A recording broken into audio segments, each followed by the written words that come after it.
Cats, conspiracy. Right.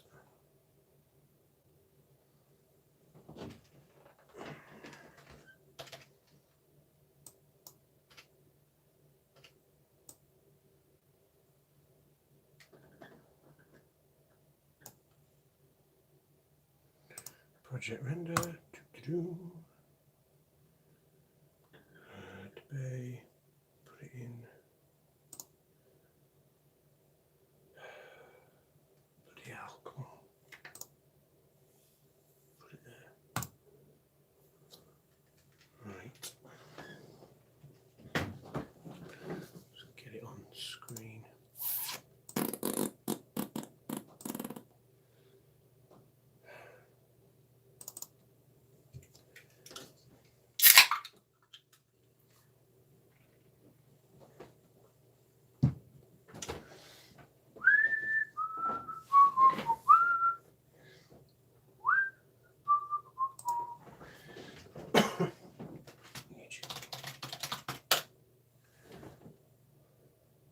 Right, so how do I do that then? If that goes on there. Oh, we're working.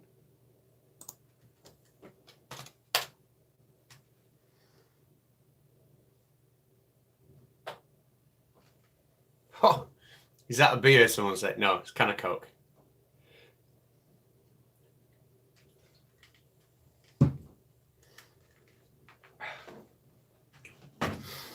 Okay, so does this pen work?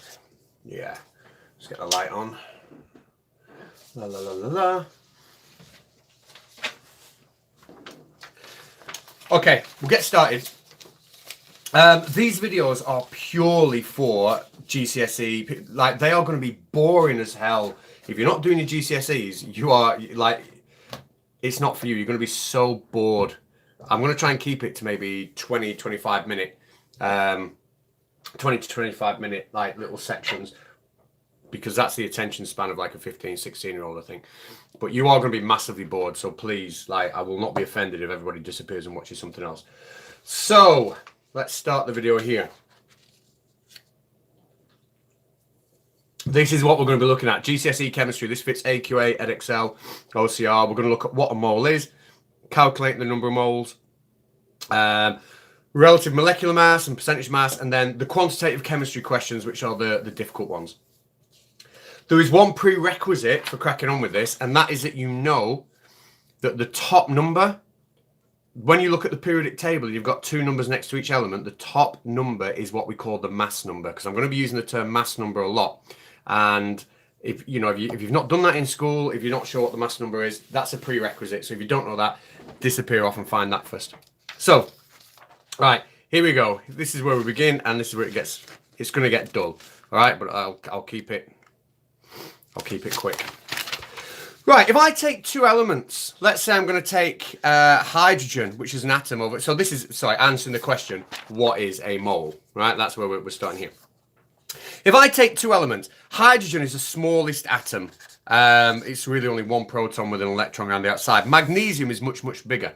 Now, to understand what a mole is, the explanation may start off sounding patronizing, but it will not be. A mole is quite complicated. Now, if I asked you here, how many atoms of each have I got? You would tell me you had one atom of each. But if I asked you which one would weigh more, you would tell me that this one weighs more because it's bigger, right? You would get that. If I said, well, look, now how many atoms of each have I got? You'd say I've got two atoms of each. And if I said which one weighed more, you would still say the magnesium weighs more. But I wouldn't know exactly how much that weight was. I wouldn't know exactly how much two of those atoms weighed and two of those atoms weighed. But if I took this to ridiculous extremes, and instead of saying I've only got two of those or two of those, if I said I had 6.02 times 10 to the 23, which is basically an enormous number, it's 6 with 23 zeros after it. If I had that many hydrogen atoms and that many magnesium atoms, then even though I've got the same number of atoms, and even though, you know, the magnesium would still weigh more, but I would know exactly how much they would weigh. Because when I have this magic number, it's called Avogadro's number. When I have that number of atoms, the amount of grams, the mass I would have would be the mass number in grams. So in other words, if I had 24 grams of magnesium, I would have 6.02 times 10 to the 23 atoms of magnesium. If I had 1 gram of hydrogen, I would have 6.02 times 10 to the 23 atoms of hydrogen. 16 grams of oxygen will give me this number, and 7 grams of lithium, and so on and so on and so on would all give me that number. So when we're answering the question, what is a mole is a fixed number of atoms. It's that many atoms. And if I have that many atoms, I have 1 mole. But we use moles because that many atoms gives us the mass number in grams of any element. Well, why is that important? If I was an industrial chemist, right, which I am not, and for some reason I wanted to make magnesium oxide, which is MgO, what I don't want to be doing is wasting magnesium and wasting oxygen. I want a perfect ratio of magnesium to react with my perfect ratio of oxygen. So I'm being economical with my money, for example. So if I was an industrial chemist, and obviously this is a very, very basic analogy, then I know if I had 24 grams of magnesium, because the mass number of magnesium is 24, I know that will give me exactly this number of atoms.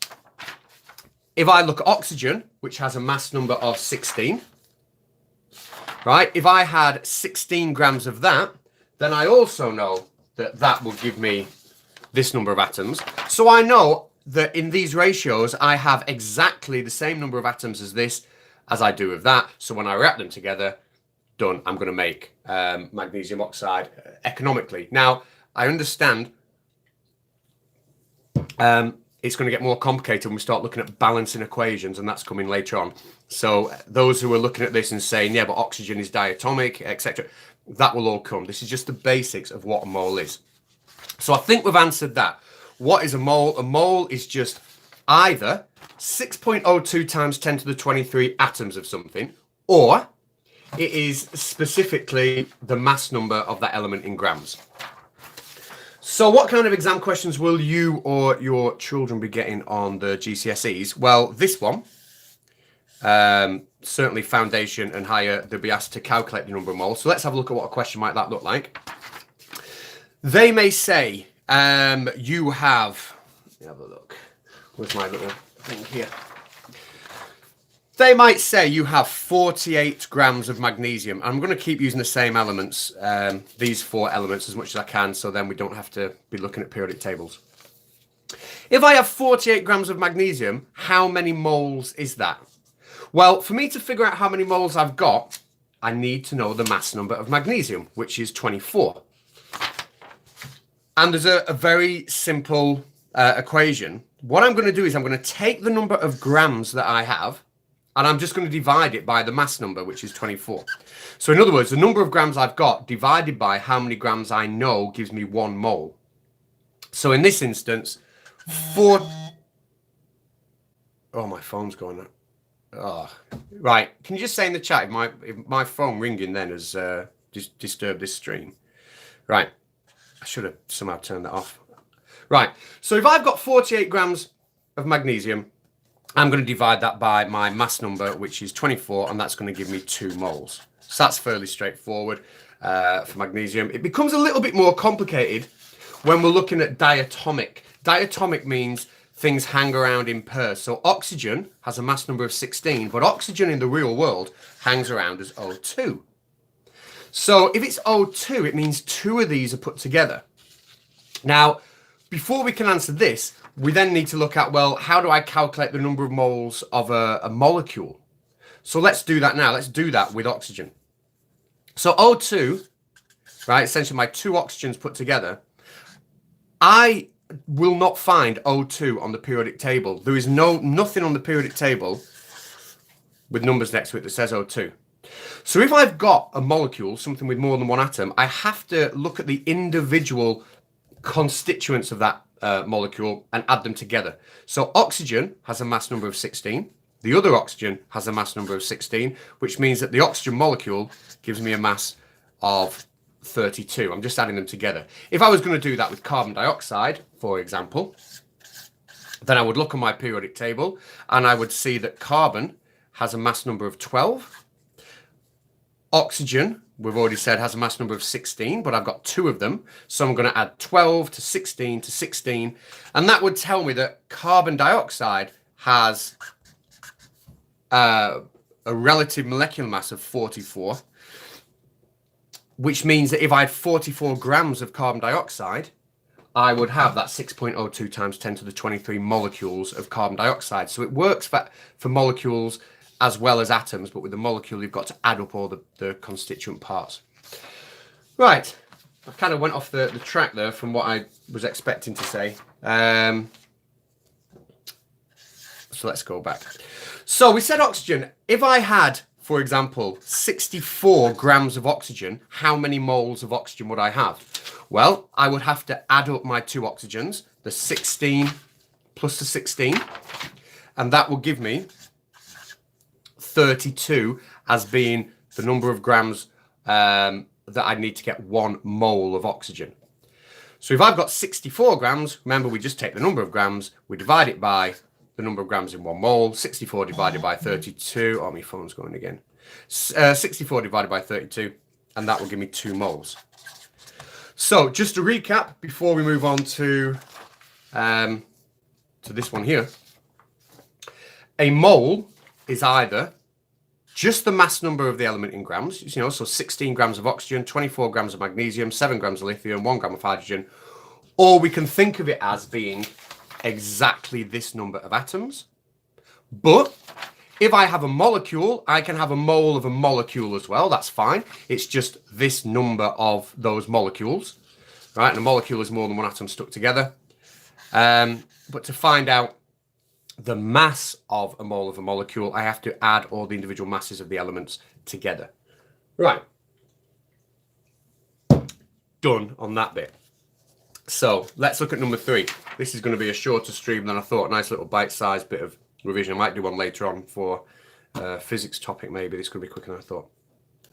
So RMM, the relative molecular mass, we've actually covered. When we said, for example, with carbon dioxide, we add all 3 together. We add the carbon and the 2 oxygens together to get 44. That's what we did there. We got the molecular mass.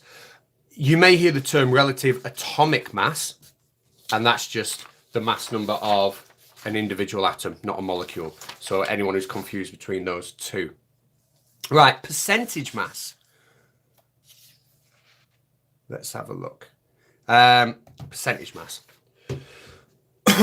So you might get a question that looks a little bit like this.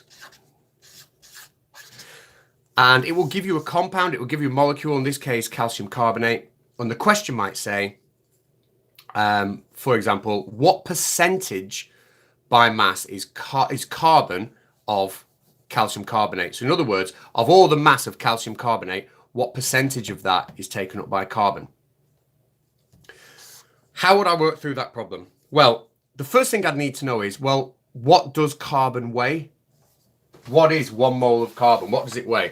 And I would go to my periodic table. I'm going to add carbon here, and I would see that carbon has a mass number of 12. So I know that carbon has a mass of 12. So I would write that at the top. And then if I want to find the percentage of carbon in this entire molecule, I want to know what the entire molecule weighs.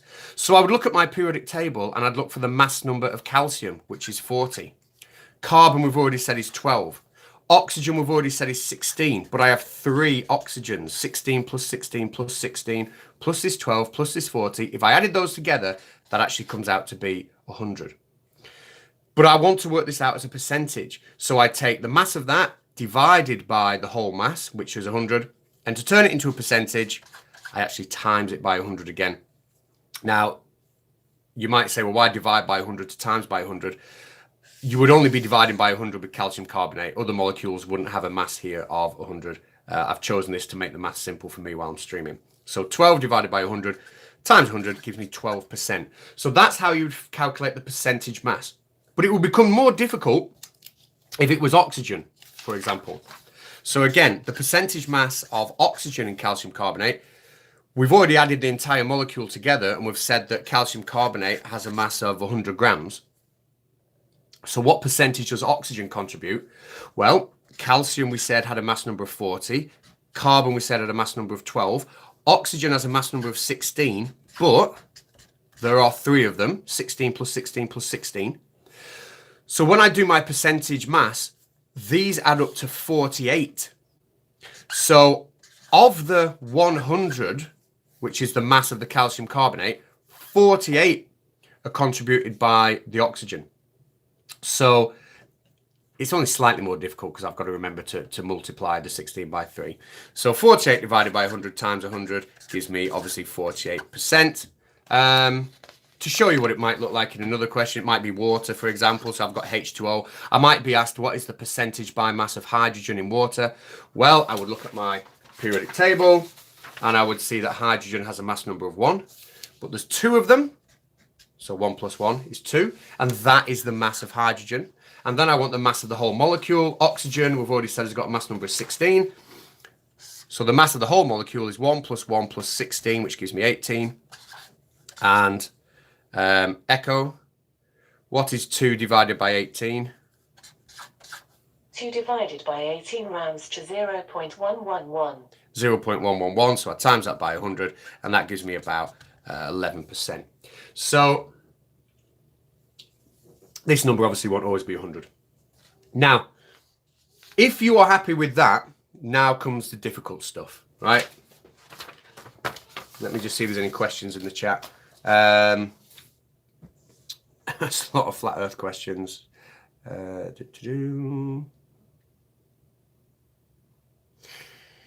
Okay, yeah, I do know what a ninth is stuff. I was trying to put it into as a decimal. Right, so this is now the hardest bit. This question here, the quantitative chemistry I'm going to give you, is for your higher tier triple students, and it's not easy. It's not easy. So let's have a look at that, and then this little bite-size bit of revision, I think is done.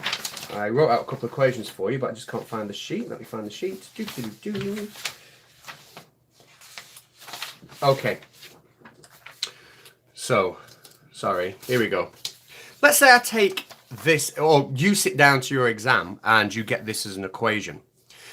So we've got calcium carbonate thermally decomposing to calcium oxide and carbon dioxide. Thermal decomposition, remember, it's not really to do with moles, but I'll just throw it in there, is when we use heat to break down one large molecule into a smaller molecule. Calcium carbonate does it, and you also need to know that hydrocarbons do that when you crack hydrocarbons. Right, so what kind of question might you get? You might be asked, if I had 50 grams of this, how much carbon dioxide am I going to make? So if I have 50 grams of that, how much of this am I going to make? And we have to use our knowledge of moles to do it. This bit is a significant step up from what we've just been doing. I'm going to walk you through it. We'll do a couple of examples. I wouldn't expect you to get this the first time. For me to answer this, I'm going to follow one rule, okay? And that is, when the question has pointed out to me which 2 molecules are involved, I'm just going to get rid of everything else. All right? The rest of the equation now doesn't matter. 50 grams of that, how much of this I'm going to make? Literally, on your exam, you can scribble out that question. Just leave these 2 highlighted and don't confuse yourself with the rest of it. I'm then going to look for the number in front of each of these. Now, in some equations where balancing is taking place, you will have a number in front of them. Here, I don't. And when I don't have a number in front of them, essentially, it just means the number 1. So what that says is 1 mole of calcium carbonate will make 1 mole of this. It's like a ratio. And that's what I need to figure out. I need to figure out what the ratio is to start with. The ratio here is 1 to 1 because there's an imaginary 1 here and there's an imaginary 1 here. Okay, so 1 mole of that makes 1 mole of that. So now I know the ratio is 1 to 1. Well, I'm going to ask myself, how many moles of this do I have? If I'm told I've got 50 grams, how many moles is that? And then I wind back to what we said at the beginning of the stream. How do I calculate the number of moles? The number of moles is the grams that I've got divided by the mass of 1 mole, which we call the relative molecular mass. So how much does 1 mole of this weigh? And then I'm going to divide 50 grams by that number. And again, I'm just keeping the numbers simple. Calcium is 40, carbon is 12, oxygen is 16 plus 16 plus 16. That gives me 100. But I've only got 50 grams of it. So my 50 grams divided by 100 tells me I have, am I going off the paper here? No. Tells me I have 0.5 moles. And that's really the biggest step. Once I know how many moles of that I've got, that's where the ratio comes into play. So if I've got 0.5 moles of that and it's a 1-to-1 ratio, I know that I've only got 0.5 moles of this because the ratio is 1-to-1. Now all I've got to do is turn that into mass. How do I turn that into mass if I know I've got 0.5 moles of it? Well, carbon dioxide,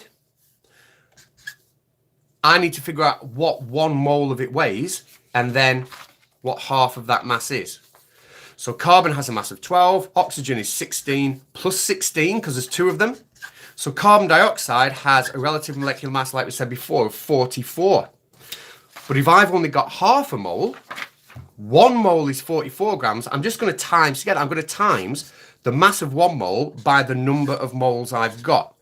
Right, so if 1 mole is 44 grams, I've only got half a mole. That literally leaves me with 22 grams.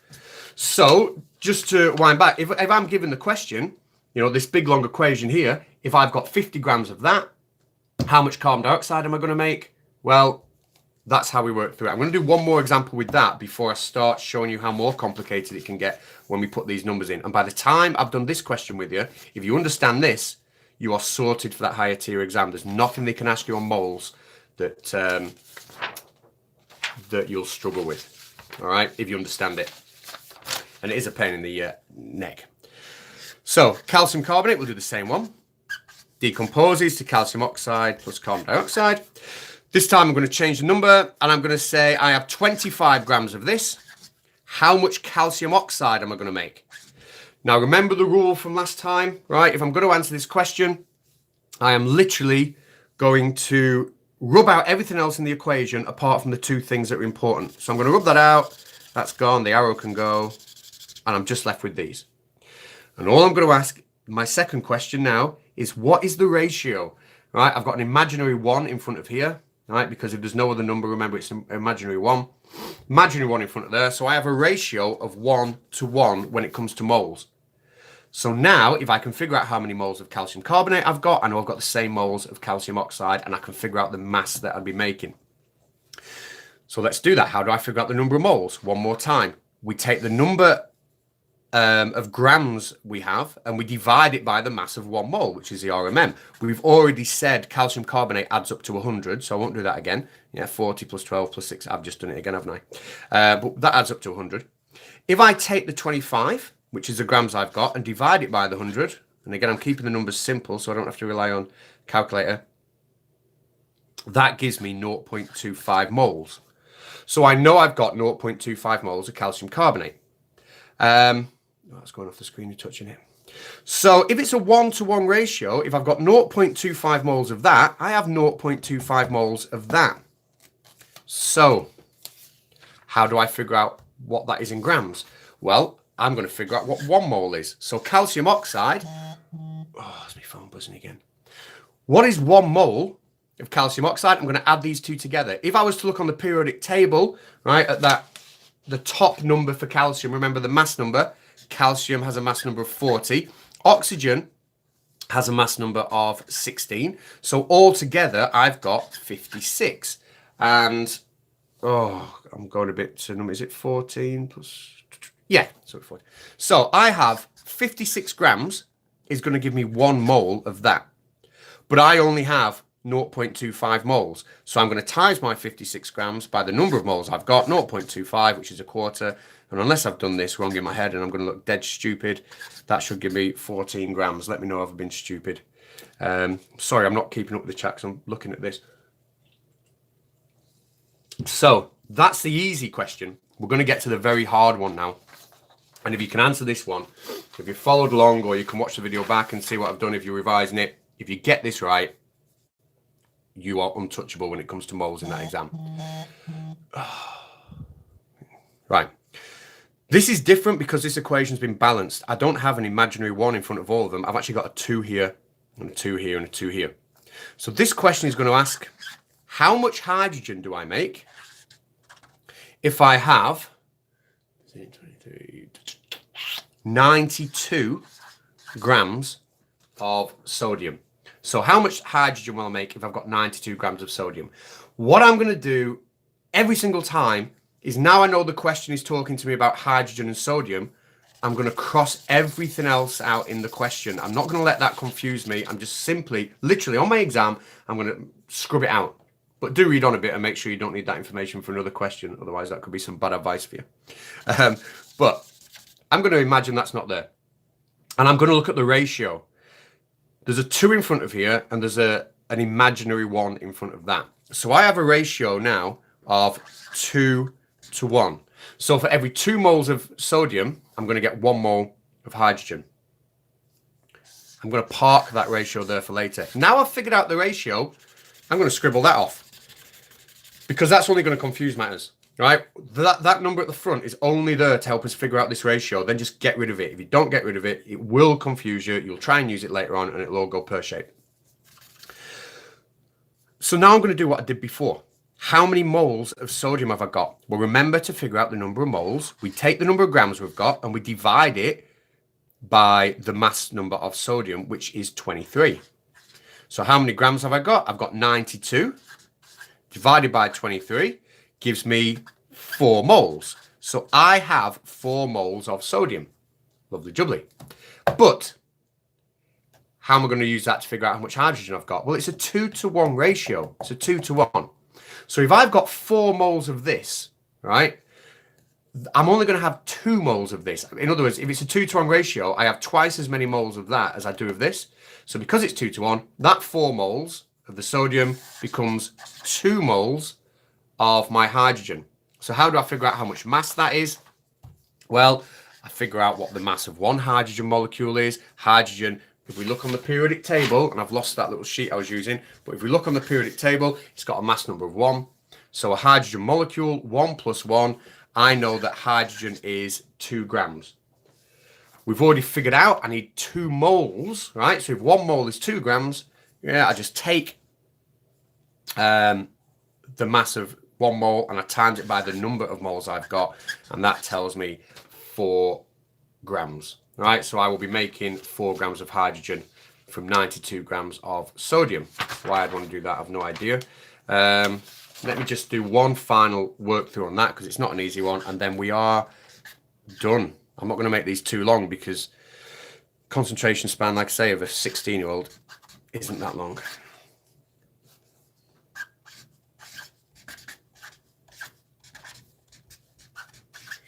Right, so here is my equation. This time I'm going to be asked, brilliant. If I have 36 grams of water, again, how much hydrogen am I going to make? If the question was asking how much of this would I make, the ratio will be 2 to 2. Then we just ignore the numbers and it goes like the ones with the calcium carbonate. If it's 2 to 2, that's just a 1 to 1 ratio. So, but if I had 36 grams of water, what mass of hydrogen would I make in this reaction? So I'm going to do the same as I did at every other time, right? Now I know this question is talking about water and hydrogen. Everything else goes. I'm not interested in anything else. They all go. I've got the water, I've got the hydrogen, and then I look at the ratio. It's a 2 to this imaginary 1. I've got a 2 to 1 ratio. And once I've done that, I get rid of that number, because that will only confuse things. I want you to scribble it out on your exam paper. I don't want you to, literally just do that. Just scribble it out. So I've got a 2 to 1 ratio. Now, I do what I did before. If I've got 36 grams of water, how many moles have I got? And I take the number of grams divided by the relative molecular mass, or the mass of 1 mole, which is hydrogen has a mass of 1, so that's 1 plus 1. Oxygen is 16, so 1 plus 1 plus 16. I think we said before, the relative molecular mass is 18. But I've got 36 grams, so 36 divided by 18 gives me 2 moles. And then, if I know I've got 2 moles of this, I'll look at my ratio again. It's a 2 to 1 ratio. So 2 moles of that means 1 mole of this. And again, hydrogen, when I add my 1 plus 1, I know 1 mole is 2 grams. Okay, so that's the mass of 1 mole times the number of moles, That gives me 2 grams of hydrogen. Now, they are pretty much the only type of mole question you're going to get. This video will go into a playlist called GCSE Revision, and once all the topics are covered, that playlist can just sit on this channel and we can all refer our kids to it year after year after year.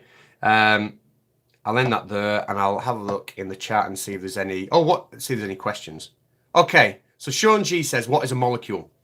Right, Sean. If I draw an atom, so let's say this is just an atom of hydrogen. Let's imagine like the atoms are like Lego blocks. One atom is literally one Lego block. Simple as that. Okay. Here, I now have 2 atoms, right? I've got 2 of those Lego blocks. But if they bond together, if they join together, right, to make H2, well, now I have something that is made of more than one atom joined together, and that is a molecule. So a molecule is basically more than one atom. Now, some molecules can be elements and some can be compounds.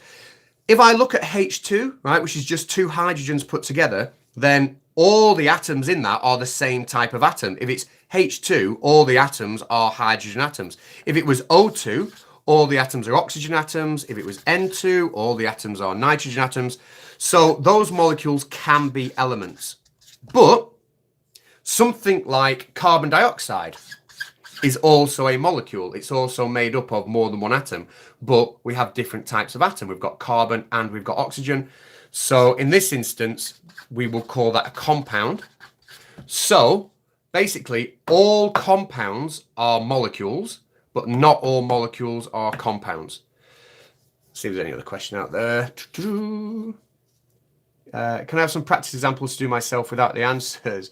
Yeah, I should do that. I should actually just come up with some questions and just find a way to have them down. If anybody knows how I can actually do that, get questions up there that can just be downloaded, and maybe with a separate mark scheme that people can download themselves, our kids can download ourselves.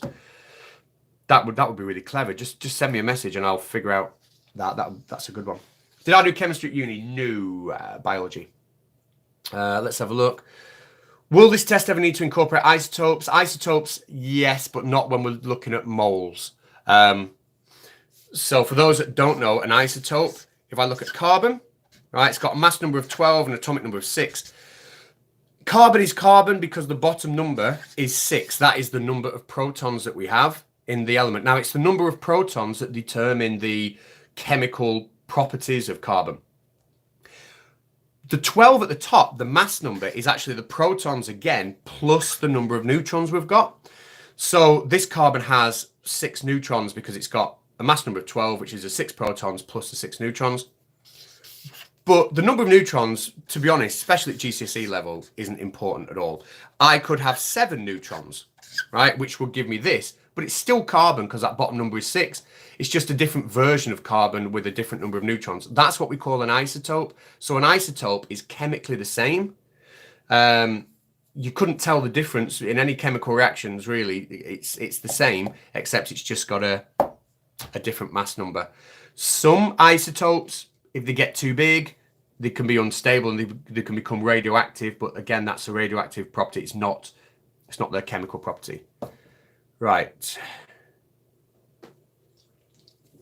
I'm going to end this very soon. Let me just scroll up through the chat. Can't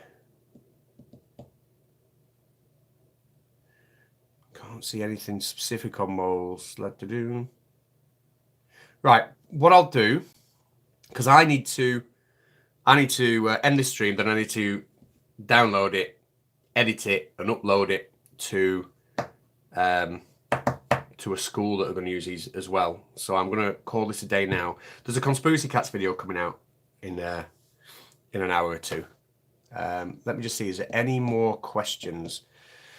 1 mole is the Avogadro number of molecules. Yeah.